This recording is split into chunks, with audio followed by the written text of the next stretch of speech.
पानी में होता है। क्यों? बचपन में मन अपने बस में नहीं रहता,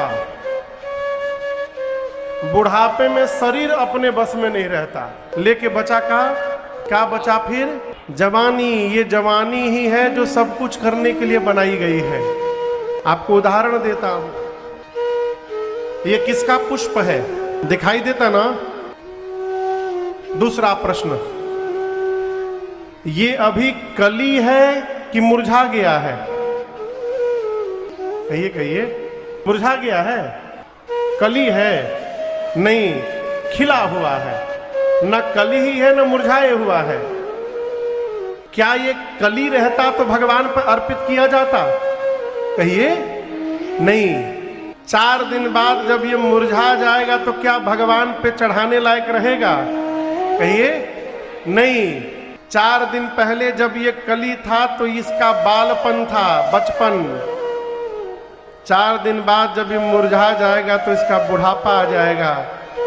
और आज इसकी जवानी है, जवानी में है तो भगवान के चरण में आकर के बैठ गया है। दर्शन करिए, बैठा है कि नहीं बैठा है? ये प्रसंग कहता है कि परमार्थ करने के लिए, सत्कर्म करने के लिए जवानी सर्वश्रेष्ठ अवस्था है। बुढ़ापे में करेंगे, ठीक रहेंगे तब न करेंगे। हम भैया जब कथा प्रारंभ किए तो बहुत लोग मिले, कहते थे महाराज अभी से साधु आ गए आप, हम इतना परेशान हो गए सुनते सुनते।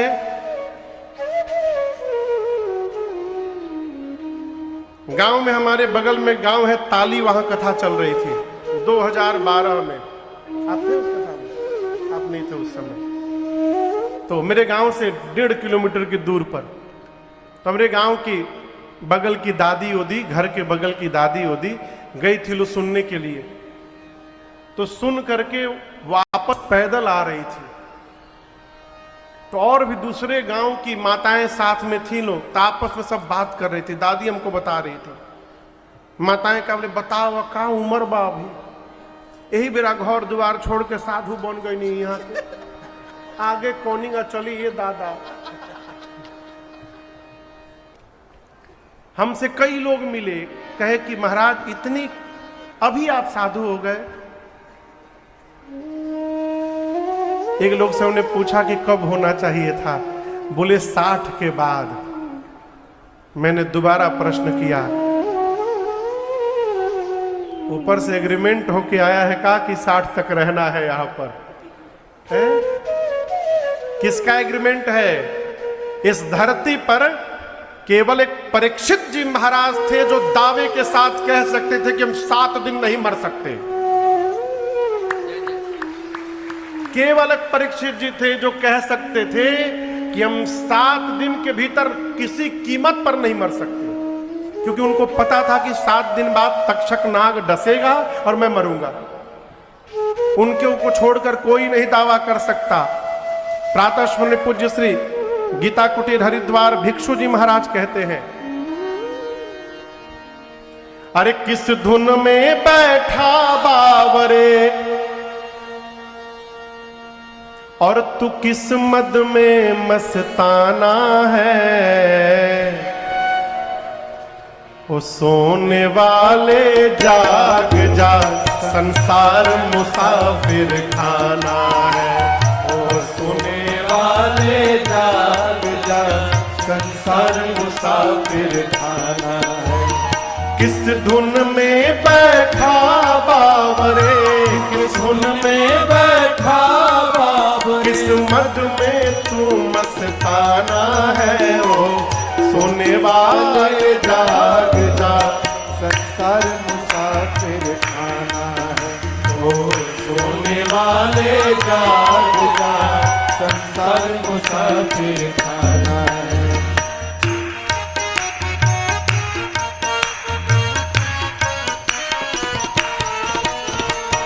क्या लेकर आया था जग में, फिर क्या लेकर जाएगा, फिर क्या लेकर जाएगा, फिर क्या लेकर जाएगा। तू क्या लेकर आया था जग में फिर क्या लेकर जाएगा, फिर क्या लेकर जाएगा, फिर क्या लेकर जाएगा। मुट्ठी बांधे आया जग में, मुट्ठी बांधे आया जग में, फिर हाथ पसारे जाना है।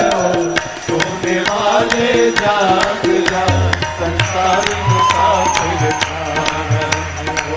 सोने वाले जाग जा, संसार मुसाफिर खाना। मुट्ठी बांधे आया जग में, मुट्ठी बांधे आया जग में, फिर हाथ पसारे जाना है। सोने वाले जाग जा, संसार मुसाफिर खाना। सोने वाले जाग जा, संसार मुसाफिर खाना।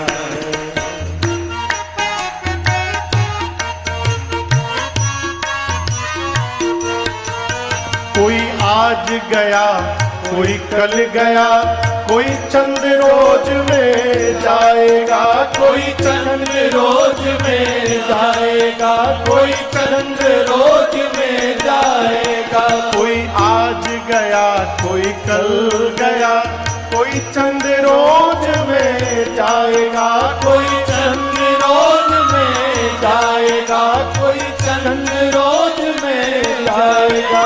जिस घर से निकल गया पंछी, जिस घर से निकल गया पंछी, उस घर में फिर नहीं आना है। सोने वाले जाग जा, संसार मुसाफिर खाना। सोने वाले जाग जा, संसार मुसाफिर खाना। जिस घर से निकल गया पंछी, जिस घर से निकल गया पंछी, उस घर में फिर नहीं आना है। सोने वाले जाग जा, संसार मुसाफिर खाना। सोने वाले जाग जा, संसार मुसाफिर खाना।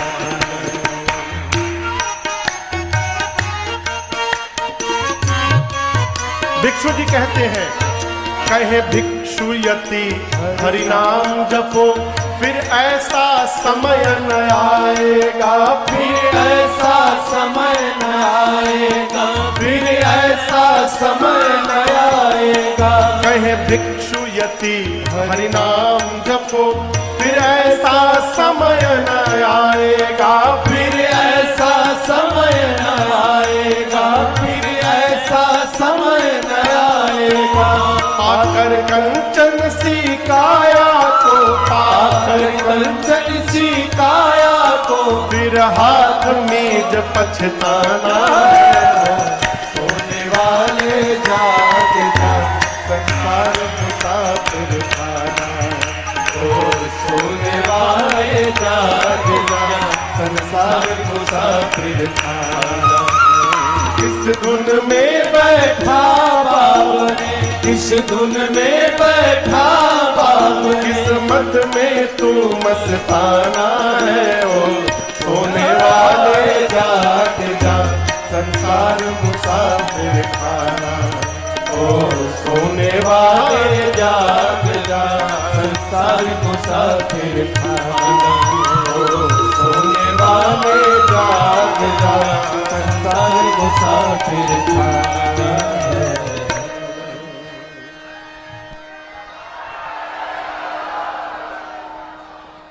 ओ सोने वाले जाग जा, संसार मुसाफिर खाना। कब टिकट कंफर्म हो जाएगा कोई भरोसा नहीं है, इसलिए काल करे सो आज कर, और आज करे सो अब तुरंत करिए।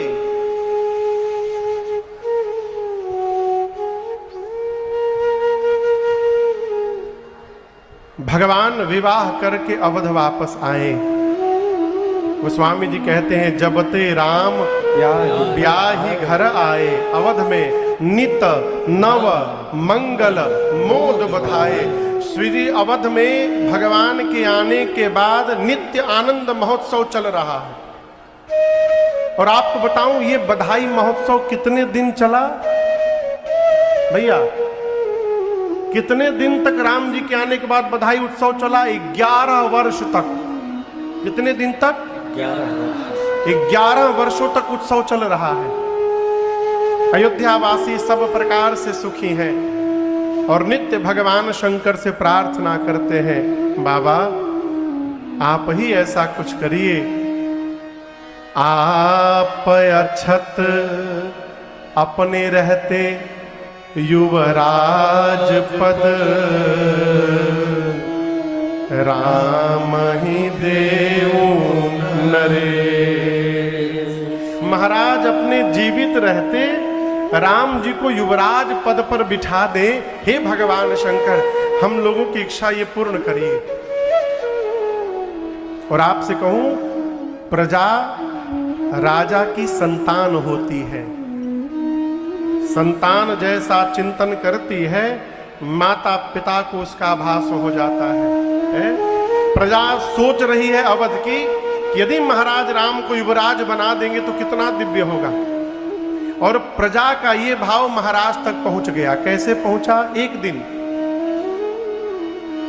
श्री चक्रवर्ती जी अपने दरबार में बैठे थे और उन्हें ऐसा लगा कि उनके सिर पे जो मुकुट है वो टेढ़ा हो गया है। तो सिर के मुकुट को सीधा करने के लिए महाराज दर्पण लिए हाथ में। दर्पण समझ रहे हैं ना? शीशा। दर्पण लेकर बदन बिलोक मुकुट समकीन्हा, जैसे मुकुट सीधा किया तब तक महाराज की दृष्टि गई कान के पास ये जो केश है ये दिखाई पड़ा कि श्वेत हो गए।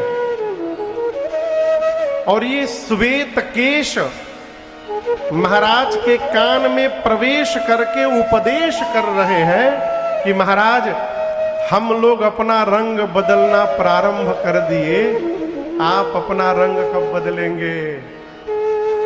समय आ गया महाराज, नृप युवराज राम कहूं देहु, जीवन जन्म लाभ किन लेहु।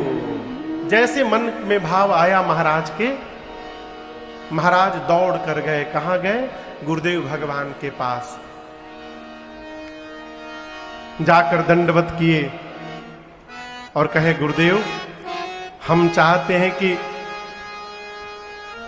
आप एक ऐसा मुहूर्त विचार करके हमें बतावें जिस मुहूर्त पर कल मैं राम का अभिषेक कर सकूं। क्या पता कल ये शरीर रहे कि न रहे गुरुदेव, चौथेपन में आ गया हूं। यदि बिना युवराज बनाए यदि मेरा प्राण निकल गया तो मरने के बाद भी मैं संतुष्ट नहीं रह पाऊंगा गुरुदेव। तो आप शीघ्र, अति शीघ्र कोई मुहूर्त यदि निकल रहा है तो विचार करके बता दीजिए। अब यहां दर्शन करिए, गुरुदेव भगवान त्रिकालदर्शी हैं। गुरुजी जान रहे हैं कि महाराज जो मुहूर्त पूछ रहे हैं ये मुहूर्त 14 वर्ष बाद आनी है, परंतु महाराज इतने व्याकुल हैं, कैसे बोल दे कि महाराज अभी मुहूर्त नहीं है, 14 वर्ष बाद आएगी मुहूर्त। गुरुदेव ने कहा, महाराज आपको पता है कि राम कौन है? महाराज बोले, हमारा लड़का है। गुरु जी बोले, लड़का तो है, लड़का के अलावा राम जी कौन है? महाराज बोले, कुछ भी हो हमको जानने से कोई मतलब नहीं है, हम यही जानते हैं कि राम हमारा लड़का है। गुरु जी बताते हैं कि राम कौन है। गुरुदेव ने कहा, सुनो नृप जासु विमुख पछितारे, सुनो नृप जासु विमुख पछितारे, जासु भजन बिनु जननी न जानी, जासु भजन बिनु जननी भयऊ तुम्हारा तनय सोई स्वामी। भयऊ तुम्हारा तनय सोई स्वामी। रामा पुनीत प्रेम अनुगामी। रामा पुनीत प्रेम अनुगामी। रामा पुनीत प्रेम अनुगामी। राम पुनीत प्रेम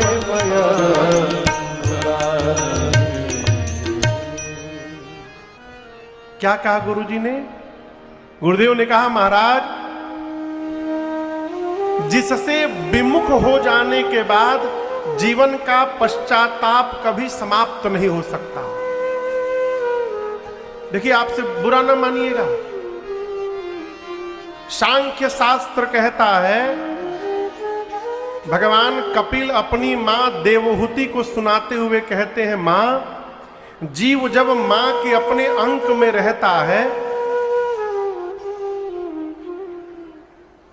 आपको एक बात बतावें, जब जीव गर्भ में रहता है और हिलता है ना, तो बाहर माता पिता कितने प्रसन्न होते हैं। ए, लग रहा है लड़कवा चल रहा है, बाबू चल रहा है, बिटिया चल रही है, कहते हैं ना। लेकिन आपको बताऊं, गर्भ में मां के उस जीव को बिच्छू डसने के बाद जितनी पीड़ा होती है, उससे अधिक पीड़ा होती है, बारंबार। और वो पीड़ा होने के बाद वो बेचैन होकर छटपटाने लगता है, और जो छटपटाता है तो इधर बाहर लगता है कि चल रहा है। और कभी पीड़ा पड़ते पड़ते वो ऐसी पीड़ा होती है कि मूर्छित हो जाता है जीव।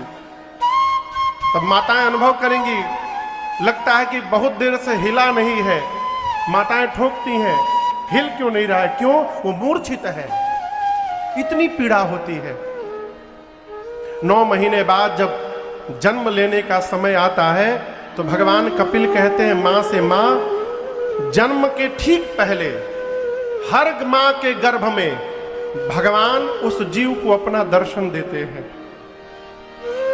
मां के पेट में जीव को भगवान दर्शन देते हैं, और दर्शन देकर उसको उसके पिछले 100 जन्मों का दर्शन कराते हैं। तुझे ये शरीर मिला, तूने ये कर्म किया, ये शरीर मिला, ये कर्म किया, ऐसा शरीर मिला, ये कर्म किया, अब तू मनुष्य बनने जा रहा है। तब जीव जन्म के ठीक पहले पेट में मां के भगवान से कॉल करता है, वचन देता है कि प्रभु एक बार यहां से बाहर निकाल दीजिए नाथ, बाहर जाकर इतना आपका भजन करूंगा प्रभु कि इस आवागमन से ही मुक्ति प्राप्त कर लूंगा और दोबारा यहां लौट कर नहीं आऊंगा। ये राजन हो चाहे आप, हम सब ये भगवान को वचन दे करके आए हैं। ये बतिया याद है का? बाहर निकलते ऐसी माया लपेटती है कि हम भगवान को भूल ही जाते हैं। लेकिन याद करिए, जब प्राण निकलने का समय आता है और जिसको पता रहता है कि अब थोड़ी देर बाद मैं जाने वाला हूं। आज एक माई आई थी मेरे पास, सुनकर मुझे बड़ा दुख हुआ। अवस्था थी माई की, लगभग 75-80 के आसपास अवस्था होगी। माई बोली, महाराज मुझे कैंसर हो गया है, दवाई खा रही हूं, लेकिन एक उसकी बात नहीं है महाराज, आप ये बताइए, अब नहाती हूं बहुत देरी से मैं, तो जो मंत्र मिला है मुझे गुरु जी का, उसको बिना नहाए मैं जप सकती हूं क्या? क्योंकि माई बिना नहाए नहीं, जैसे मन करे वैसे जपिए, खा कर जपिए, बिना खाए जपिए, नहा कर जपिए, बिना नहाए जपिए, नहाते समय जपिए। अब आप केवल जपिए, ये न देखिए कि मैं खाई हूं कि नहीं खाई हूं। अब बोली महाराज किस किस भगवान का नाम जप सकते हैं? मैंने कहा माई जिस भगवान की याद आ जाए उसी भगवान का जपिए, कोई अंतर नहीं है। क्यों कह रहा हूं? जिसको पता चल जाए कि कुछ समय बाद जाना है, उसको अपना पूरा जीवन दिखाई पड़ता है और उस समय पता चलता है मैंने क्या पाप किया, क्या पुण्य किया। पुण्य करने वाला तो आनंद में रहता है, परंतु जो नहीं कर पाया वो पश्चाताप करता है।